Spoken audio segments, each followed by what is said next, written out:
પોરબંદરની દરિયાઈ પટ્ટી પર ખનીજ ચોરોને મોકળું મેદાન મળ્યું હોય તેમ મોટી માત્રામાં ખનીજ ચોરી થતી હોય છે। ત્યારે છેલ્લા એક વર્ષમાં એટલે કે 365 દિવસમાં ખાણ ખનીજ ખાતાને લગતા 364 કેસ નોંધાયાનું ખુદ તંત્રએ જાહેર કરતા ભારે ચકચાર જાગી છે।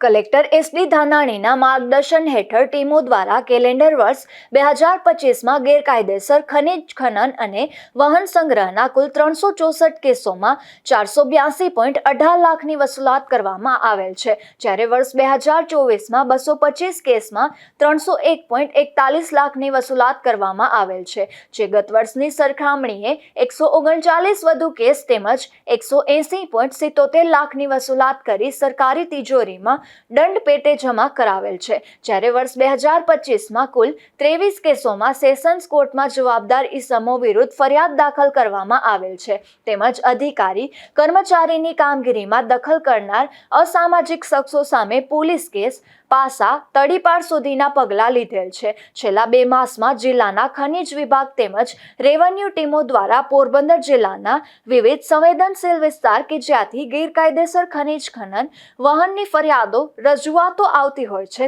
તેમાં મુખ્યત્વે રાતડી ગામ ખાતેથી 6 તપાસમાં 38 ચકરડી, 15 ટ્રેક્ટર, 1 લોડર, 1 જનરેટર, નાક્કા ગામેથી 2 તપાસમાં 26 ચકરડી, 3 ટ્રેક્ટર, 4 જેસીબી, 1 એવેટર, 2 જનરેટર, પાતા ગામેથી 2 તપાસમાં 15 ચકેડી, 1 ટ્રેક્ટર, 1 જનરેટર, 2 લોડર, માધવપુર ગામેથી 19 ચકરડી, 1 ટ્રેક્ટર, ઓડદર ગામેથી 7 ચકરડી અને 2 ટ્રેક્ટરો દ્વારા ગેરકાયદેસર ખનીજ ચોરી કરતા હોય તેવા તમામ મશીનરી સીઝ કરવામાં આવી હતી, તેમજ જવાબદાર માલિક શખ્સો વિરુદ્ધ ધોરણસરના પગલાં ભરવામાં આવેલ છે,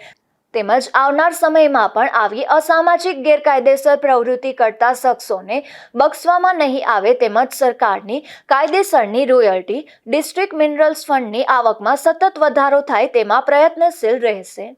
નિપુલ પોપટ સાથે અશોક થાનકી, ગુજરાત ન્યૂઝ, પોરબંદર।